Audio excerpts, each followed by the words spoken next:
almost about that time. Right about now. Right about now. Funk, bunk, bunk, bunk, soul brother.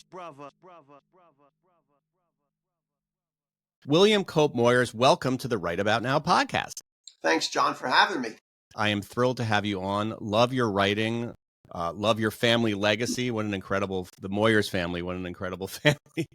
Well, we've got a connection in that way, right? Yes. As I explained in my introduction, I'm going to, by the way, record an introduction, that my dad, I don't think my dad ever met your dad, but I know he was thrilled to be working on this show together. So that was really cool. We come from talented families. Yes. And that a blessing and a curse in some ways. I hear you. You have a big person to live up to, right, in your family when you're growing up. Well, I'm going to assume that maybe some of my listeners have not heard your full story.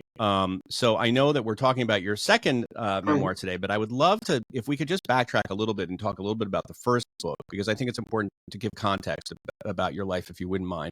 Can you tell us a little bit, as I said in the introduction, obviously the son of a very well-known talent and really an American institution. And your mother's also quite successful and accomplished, but growing up was not always so easy for you. So can you talk a little bit about how addiction found you, what happened early in your life? Sure. And for the record, I grew up lacking nothing, emotionally. I was a pretty well-rounded teenager. Morally, I was taught the difference between right and wrong, good and bad. Financially, always had money in my pocket. When I graduated from college in 1981, I didn't have any student loans. And even spiritually, a lot of people do know my father as the journalist Bill Moyers. But a lot of people don't know that before that, he was Lyndon Johnson's chief of staff and press secretary. Before that, he stepped the Peace Corps under President Kennedy. But before that, when I was born in 1959 in Fort Worth, Texas, my father was in seminary and pastoring. He and my mother pastored a small church in Central Texas. So I had that spiritual piece too, spiritually, morally, financially, and emotionally. I had it all. But I had two other things going on, John. One is I have a vulnerable brain. It's not an excuse, but it is an explanation as to why you can come from a family that has everything and not come from a broken home. And I have a brain that's vulnerable to substances. And when I was 15 years old, I smoked marijuana like a lot of teenagers were doing back then. And I liked it. I liked it because it took care of this hole in my soul, this sense that I'm not good enough, that I need to be better than. And the big book of Alcoholics Anonymous talks about people like me being restless, irritable, and discontent in my own skin. I always itched with a sense I wasn't good enough. I used substances that took care of the hole in the soul, but they turned on that light switch in my brain, which I could not turn off of my own free will, despite all those things I had. I'm proof that addiction doesn't discriminate. And 15 years later, in 1989, I'm dying in a crack house in Harlem, New York. That's, basically my using story. Yeah. How did it get from, just subtle, or just casual marijuana use to being in a crack house? I mean, it must have, how did it escalate? Well, that was during the decade of the crack epidemic, late 70s and into the 80s. And when I, quote, hit bottom in a crack house in Harlem, New York, that neighborhood I was in was pretty tough. I stood out like a sore thumb in a lot of ways. And yet I was just like everybody else in that crack house in the sense that I couldn't stop. And I was using to the detriment of everything that mattered to me. It's just that progression, you start off with something easy or casual like marijuana or cold beer at the age of 18. And when you got this and this, and you do this or this, you end up, in my case, in a psychiatric ward in New York City for 3 weeks, exactly 35 years ago this month. Wow. And then my family, not knowing what to do with me, baffled by my inability to stay out of trouble with substances, shamed that they had an alcoholic and an addict son. They bought me a one-way plane ticket to Minnesota, land of 10,000 lakes and 10,000 treatment centers, and they sent me to Hazelden, and there I began my recovery journey.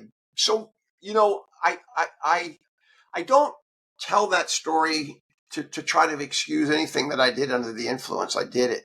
but it does help explain why, about 1 in 10 of us or 2 in 10 of us can develop this dependence on legal or illegal substances. I'm a prime example of that. So I went to treatment, John, at Hazelden in '89. I used to see my addiction as I see my left-handedness. I've been left-handed for 65 years. It's part of me, but I didn't see the fact that my addiction was all of me.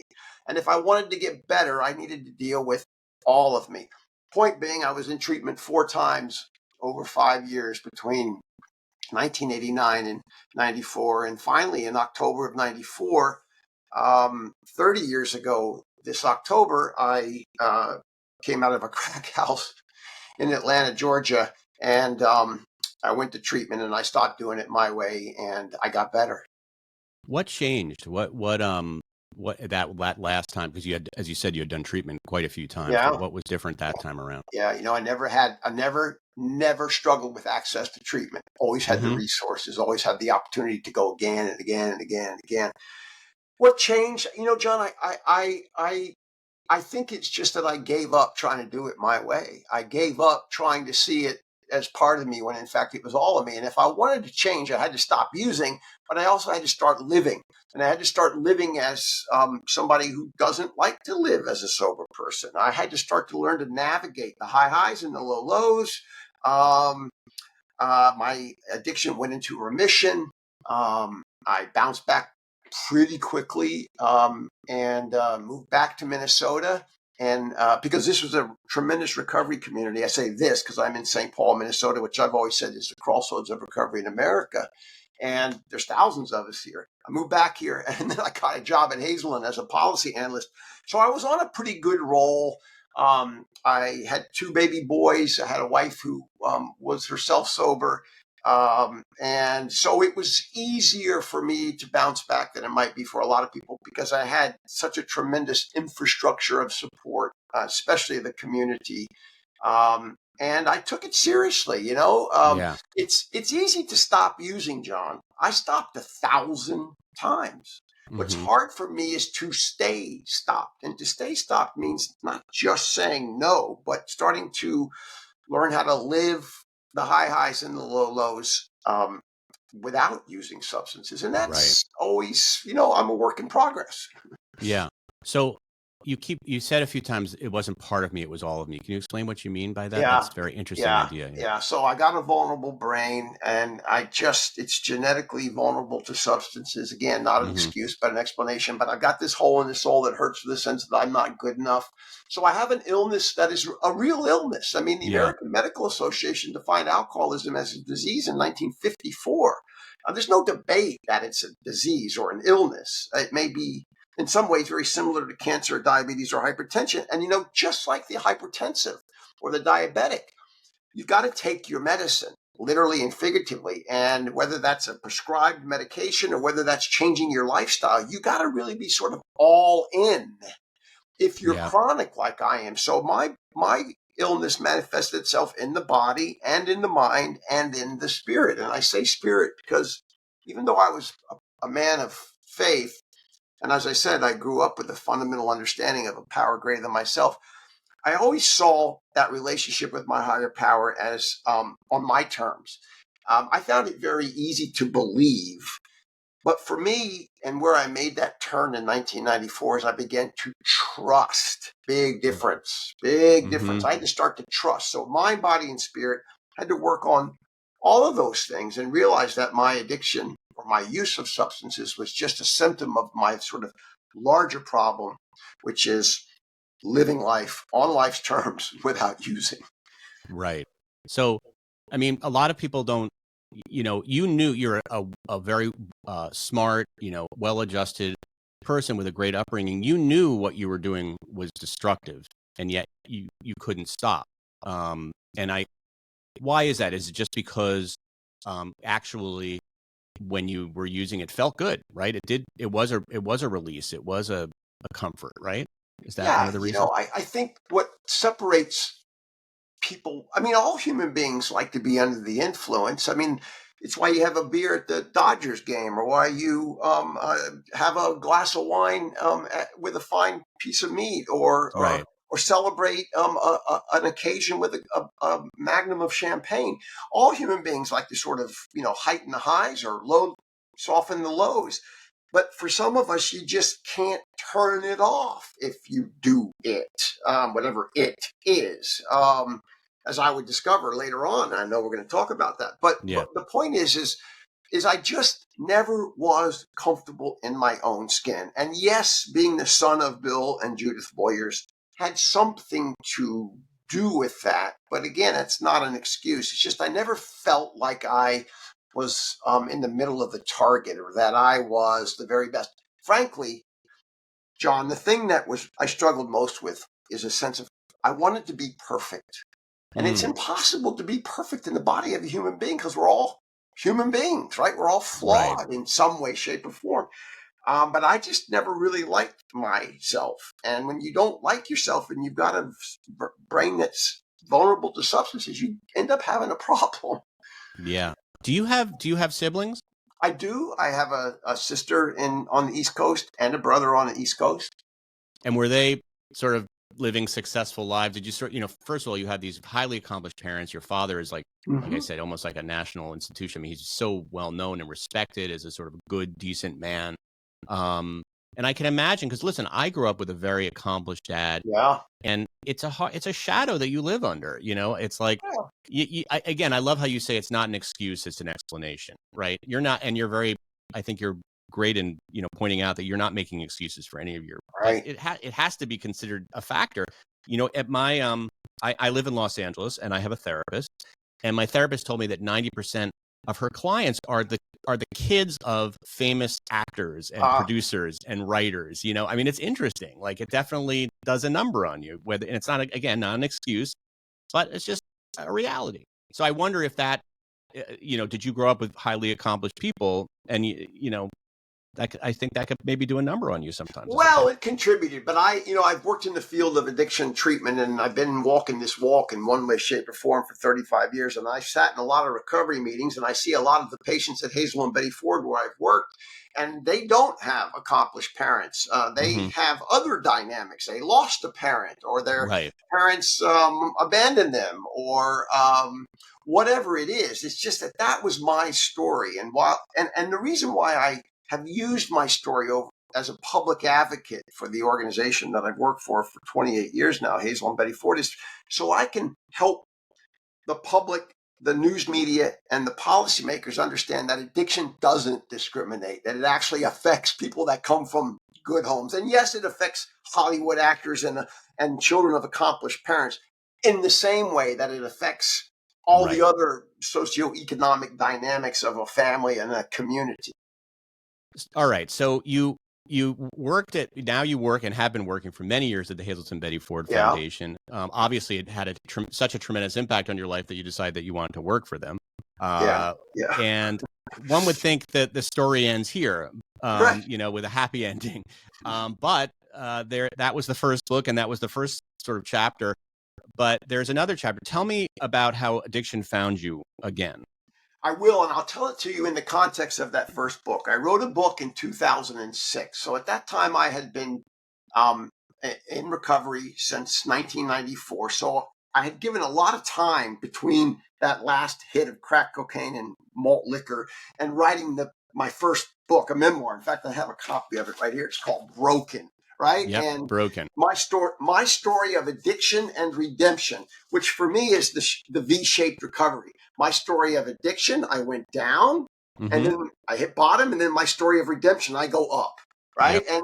And that's the story we all want. Victory. The V-shaped recovery. We all want to tell that story, and that's a good story. And that was true when I wrote Broken. But as I was to learn, and by the way, that book is 19 years old. It's still in print. It's in its fourth printing, which is it was a big deal when it came out. You did a lot of press. You were on Oprah. You were like, you were People Magazine, Good Morning America. But you became a face. Of the point. That's kind of the point. That book captures my life up to 2006, and then it's frozen in time. And guess what? The next 19 years happened, and in that 19 years, stuff happened. And for me, in 2012, I was prescribed opiates for a legitimate prescription for opiates for a very complicated dental procedure I had, which even got worse. I developed a neuralgia in my jaw. And I took those opiates prescribed to me by dentists who knew exactly who I was, because I'm a public advocate for Hazel, and I'm as public a person as you're going to find when it comes to the story of addiction and redemption. And I knew what those things were. They were an addictive pill. I didn't like opiates. I'd only used them ever one time. And I took them for the pain, and it worked. And then it worked because it just helped me to sort of ease up on the pedal, the gas pedal of the rest of my life.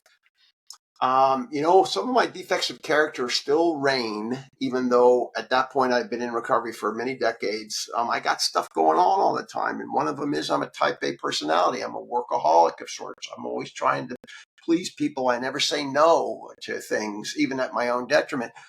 And I've been through a very rough time after Broken came out, including a bitter divorce, bitter in the sense of I didn't want it. My wife at the time, the mother of our 3 children, had struggled with mental health issues. I had my own moral failings and all of that. I did all that under the stone cold sober. I went through all of that. It was incredible how hard it was. And I continued to work too much. And then when I took those pills, it took the edge off. And one day, 4 days after I was prescribed those pills, I looked at the side of the bottle. It said take 2 every 4 hours. So I took my 2, as I'd done for 4 days in a row. And then I took a +1. I took 1 more just because 2 worked well. 3 might work a little bit better. And I love them because they were clean. They were legal.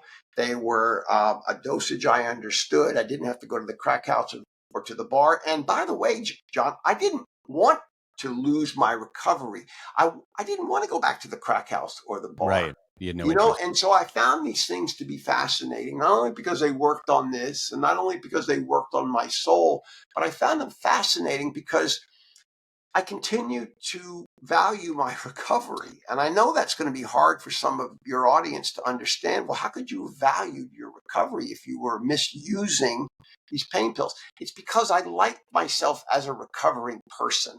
And I did not want to go back to the dark days of crack houses and bars in the 80s and early 90s. But what happened to me is I couldn't get off of them. Yeah. I couldn't get off of them of my own free will. I couldn't get off of them by getting on my knees and connecting up there. I couldn't get off of them working this thing, wherever it went, that big book of Alcoholics Anonymous. I couldn't get off of them. And I had a lot of shame. I had a lot of shame around the fact that I had what I call a recurrence of use. I originally called it a run-in with pain meds, and I did have a run-in, but I think it was that shame around the fact that I couldn't stop and that I'd actually gotten myself into the situation that sort of fed chasing the tail here. And you were able to sort of hide this, right? Unlike the other addictions where, you would end up in a crack house. It was pretty out in the open. This was, you could function as a normal, upstanding citizen, right? But there's a secret. Yeah, and secrets, they always say we're only as sick as our secrets. And this was a secret that was eating me up. The secret was I was misusing and couldn't get off of narcotic pain medication. Even though on the outside, I looked good. On the outside, I continued to function. To your point, I did not disappear. My mentor in recovery says, William, your problem is you make sharp right turns. Well, this time I just kept plowing on. Yeah. And that's part of the fascination of it for me. And what prompted me ultimately to decide to write this book was this was so different than anything I had experienced. There's a phrase in the rooms of recovery that says, we always go down, we never go up. And we always get worse if we return to use, we never get better. And I had a lot of sort of emotional stuff that was bad, but I continued to do my job and make my speeches and get remarried and raise my 3 kids as a single dad. And I continued to do things which defied what I had always understood about this illness. And I continued to do things which in some ways, perversely, ultimately affirmed that, what, for this guy, there is more to recovery than sobriety. That was a big deal. because I didn't go back to where I'd been, and I didn't want to go back. I had years and decades of recovery, and I continued to function. I wasn't happy with that reality that my insides didn't match my outsides, but this was such a different experience. And the tools that I had always used, John, to recover, they weren't enough this time, is the point. And what were the tools? Meetings, and you said yeah, AA, go to your book. 12-step meetings, read my literature, my meditation. I have a 24-hour day book that I love that Hazel and Betty Ford publishes. Did you tell helping people in your meetings that you I were did. I shared using? in my home group, my 12-step home group over here in St. Paul. I shared back then that I was in trouble. I was baffled. I described my challenge as a run-in with pain meds, and so I was dishonest I was dishonest by omission, or maybe I was honest by omission. But I didn't tell the full story, but I told enough to say, "Hey, man, this is funky. It's not working for me." And all those well-meaning fellow travelers told me to do was to keep coming back. Keep coming back, and work your steps and pray to your higher power. And I was like, "It's not working. It's not working." On the other hand, I did keep pieces of myself off the table, if you will. The fact that I was getting multiple prescriptions, the fact that 2 years later, I'm able to get off these things for a couple of days, but then this craving brain starts up again, and holy cow.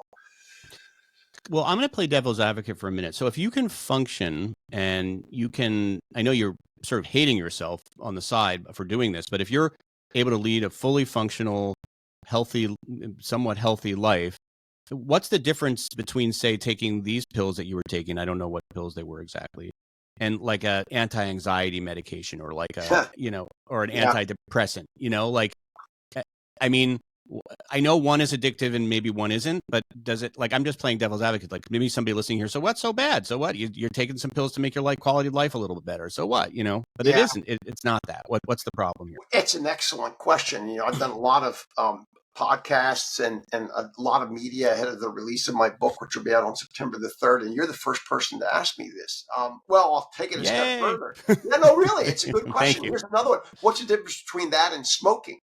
Yeah, right. It's just it's just a way of managing your stress, right? And in fact, the co-founders of Alcoholics Anonymous were sober for decades, and they smoked themselves to death.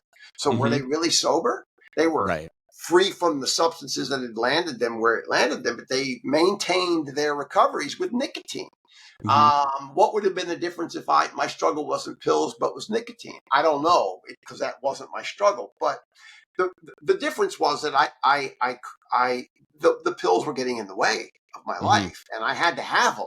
I had to have them, and who knows what would have happened. This country has been awash in opioids for decades. There's been an opioid epidemic, continues to kill 100,000 people a year, and a lot of the people it kills are people, John, who can't get another prescription of Percocet, so they default to the streets where they get heroin, or they default to the streets where they get a pill that's been pressed with fentanyl. And I'm not going to tell you that I was going to go down that route, but if I hadn't been able to finally find the answer on how to quiet this craving brain of mine, who knows what would have happened. The point being, though, that, as I said earlier, I began to discover that I could still hold on to my recovery even while I struggled with my sobriety. And that was a huge moment of awareness for me, because I had to hang on. I had to continue to have hope, even though I could not figure out both how to quiet this craving brain and also manage the chronic pain that I had, which is a legitimate thing for a lot of people, is chronic pain, especially as we get older. So what changed for you? So obviously, you said all the tools that you normally would use were not really working. So something must have changed, because we're here talking about it and you're not hiding it anymore. Yeah. Thank you for asking it that way. In January of 2016, I went back to my internist in St. Paul, who'd been my internist for 20 some odd years. He knew my whole MO, and he also himself was a man in recovery. And he said, "William, I can't help you here anymore. I went to him saying, Doc, I don't know what to do. I got to stop this, but I don't know what to do. And he said, well, all the tools you have, all the tools we have, are not enough. So I'm going to send you to an addiction doc over in Minneapolis by the name of Dr. David Frenz, Frenz. And he was an addiction doc who took one look at me, did a little assessment. He said, you present for 4 or 5 of the 11 symptoms of an opioid use disorder. So I'm going to prescribe you an anti-craving medication called buprenorphine or Suboxone. And I was like, oh, okay. I want you, William, to take this prescription and put it under your tongue and call me next week. And I went home. I got the prescription from my CVS for an anti-craving medication that worked. It was like a magic bullet. And what was great for me was that I had all the other resources. I was surrounded by all the other resources that are so important to recovery, but I had never used a medication before for anything, for depression, for anxiety, for an opioid use disorder. And I took that Suboxone, put it under my tongue, and the brain stopped craving. And actually, off label, they also use it to help manage pain. Isn't that amazing? I mean, it really shows you that it is a mental illness. You know, we kick ourselves. It's a failing. It's a weakness. But it really, in this case, it was a mental. It's just your brain was not able to. You know, you needed to turn off that part of your brain. Yes, because you couldn't do it yourself. I could not do it of my own free will. I couldn't do it with my faith. I couldn't do it with the 12 steps. And that's the point. This was an FDA-approved medication that was being used successfully to combat the opioid epidemic. In fact, we at Hazel and Betty Ford had started using it a few years earlier. And, you know, we're known as an abstinence-based program. We've got the 12 steps hanging on all of our walls of all of our units all across the country. But we started using this medication back in about 2011, 2012, because our opioid patients were successfully completing treatment. They were being discharged, and 24 hours later, they were dying of an overdose. Because that brain was, and so the FDA approved this medication. I started taking it, and and it worked. That was the amazing thing. However, when I, as the public advocate that I am, began to share that story about the rest of my journey. In fact, the book is called Broken Open, What Painkillers Taught Me About Life and Recovery. Well, I was going to tell my audiences about this experience, and I was going to share with them the lessons I had learned.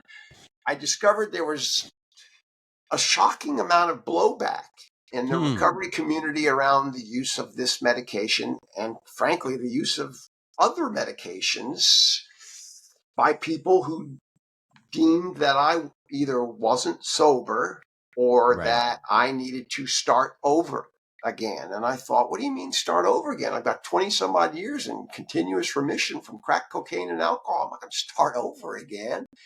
So that was a real lesson for me. And also, to be honest with you, John, as a public advocate and as a man well immersed in 12-step based recovery, I didn't know how to explain all of this. I had to go back to school, so to speak, to learn the language of recovery as it applies to me, because no longer was it the same language that had applied to my journey before that time. So what were these people saying? They were saying that you're still not, you're just addicted to another drug now, and that's your anti-craving drug that you're taking? Yes. Is that was their argument? That was their argument. Yeah. It seems like a sort of purity test that is, I mean, people want to believe, and they can believe whatever they want, but I guess these people want to believe that it has to come from some sort of pure, natural kind of, I don't know, method rather than, perhaps a pharmaceutical remedy or just some sort of more science-based remedy. Right? Like, I don't know. Maybe there's a sort of a fairy tale a little bit about that. Well, here's the thing about my book. It's that this is what worked for me.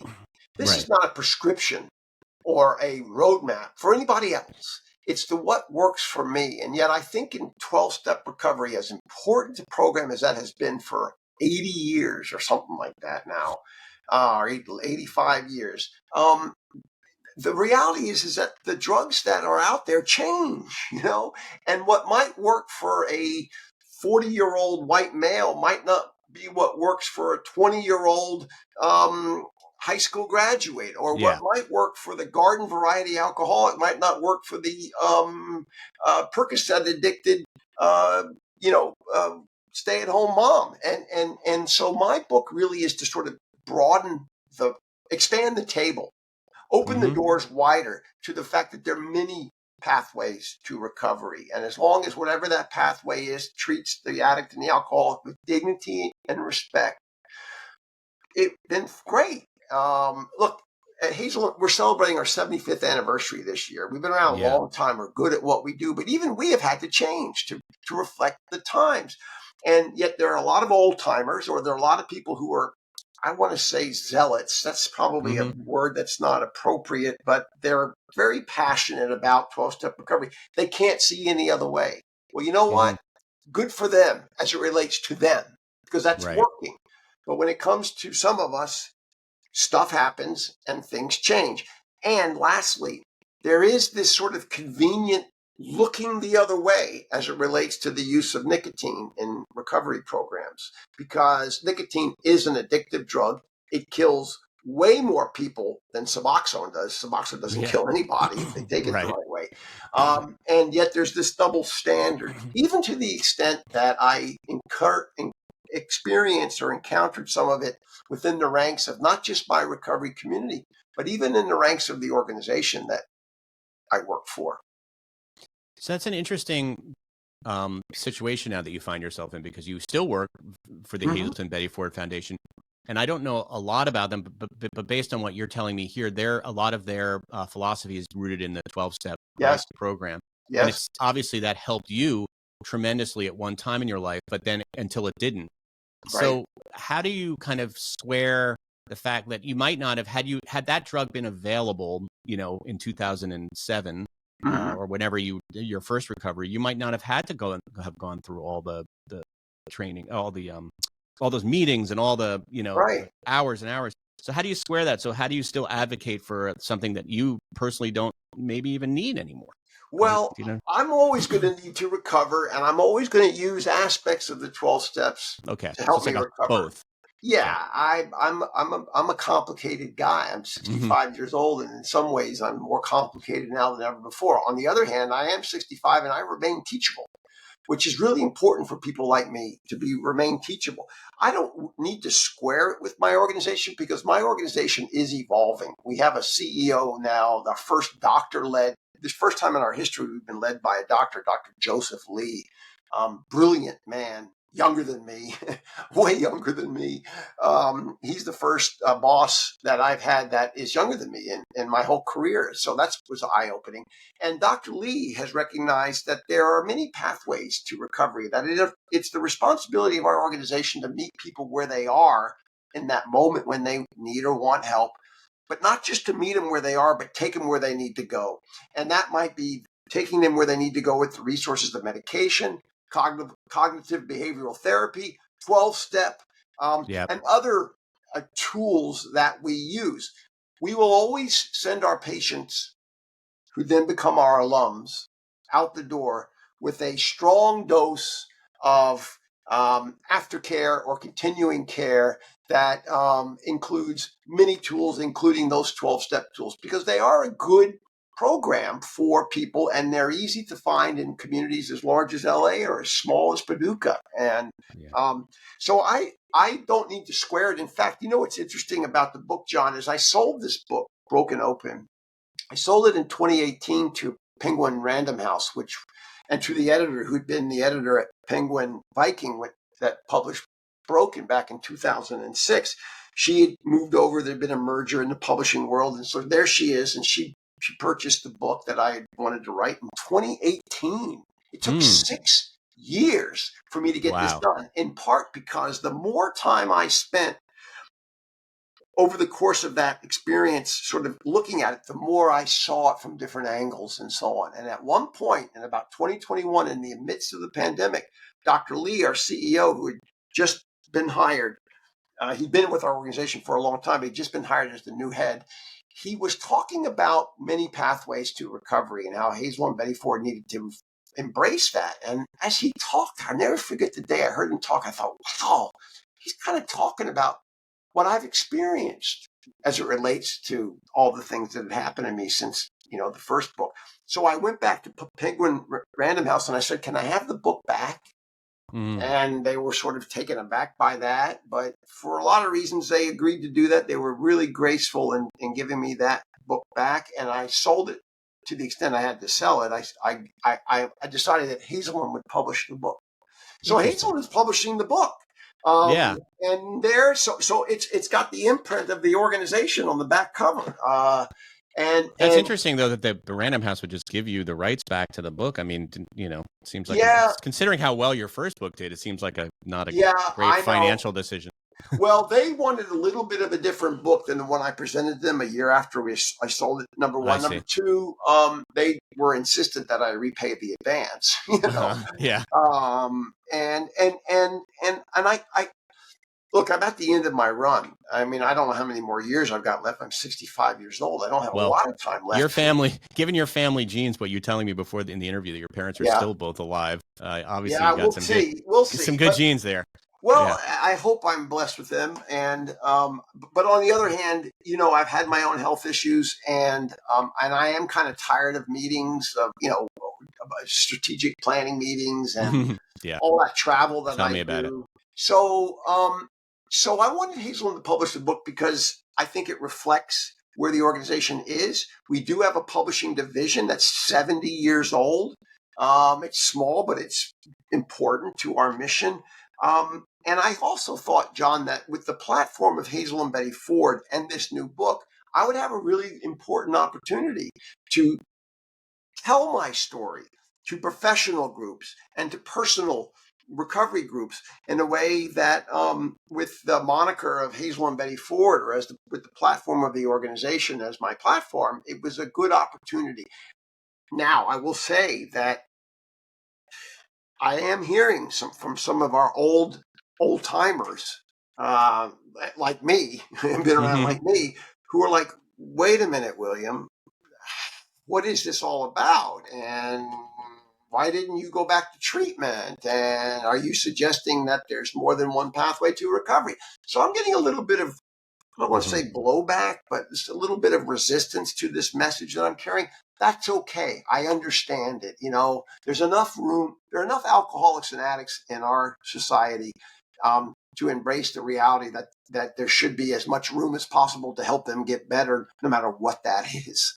Yeah. Seems to me, and I'm saying this, not you, that some of the old timers in that organization, or that some of your critics, are a bit addicted to their own belief system, old way of thinking about it. And in a strange way, it's kind of similar to addiction in the sense that, you become very fixated on one way of doing something, and to maybe not to the benefit of others. All right. So you call addiction an illness of isolation. Yes. But it's interesting because you've said, and you write in your book that you've always had the support of your family, your children, your parents. You've never really, it seems, been alone and yet you call it an illness of isolation. What do you mean by that? Well, I was alone during that period. And thanks for asking it that way. I wasn't alone during that period where I was struggling with the pain meds. I mean, I was a very public guy, but I was very lonely in myself, but addiction is an illness that causes us to go in the exact opposite direction of help or healthiness. And because of the shame and the stigma around the illness, both publicly and internally, we can smother and drown in it. So the antidote to addiction is community. And the antidote to addiction being community also takes us to freedom. Addiction is a very restrictive condition.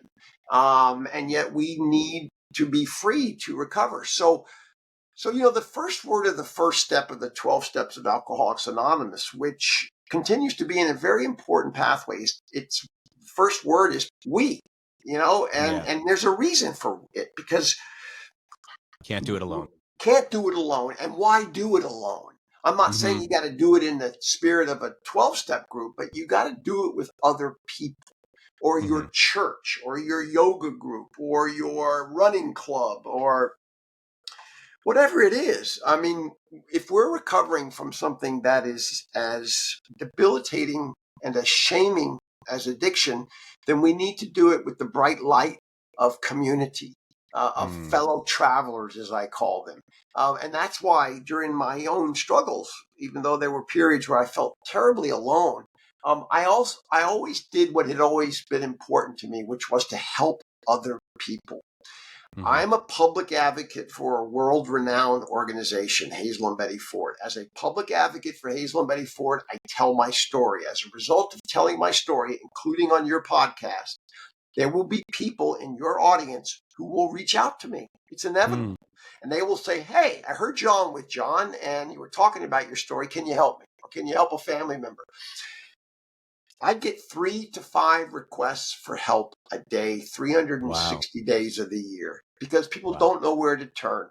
And that act of helping other people surrounds me in that sort of community of need and that community of hope and that community of well-being that then helps me.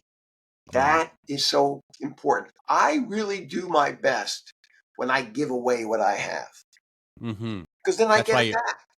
That's why you write your books, right? That's why you write your books. And that's why even in those years, John, between 2012 and 2015, when I was struggling with the pain pills, I never stopped answering people's emails or phone calls or knocks on my front door, literally, or whatever else, the way they got to me.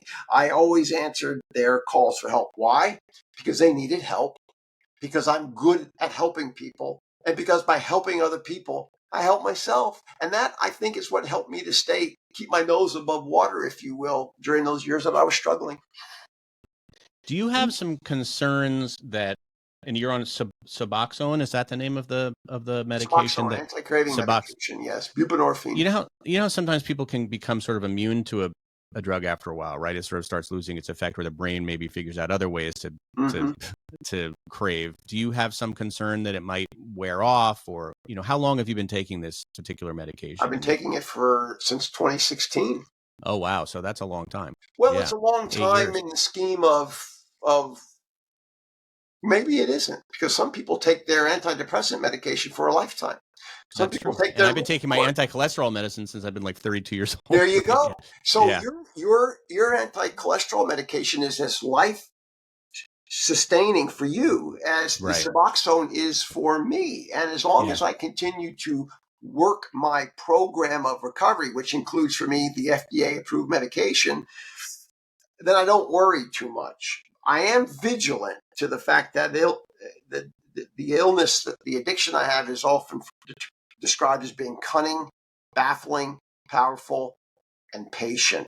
It waits. In my case, it waited till, I got through all that stuff I'd gotten through until I'd written a New York Times best-selling book, and then it came back and knocked on the door again in the form of the pain pills. So I don't worry about my recovery as long as I pay attention to my recovery, and that means taking my meds. And if the day comes where I don't feel like the meds are working, then I know what to do to get help.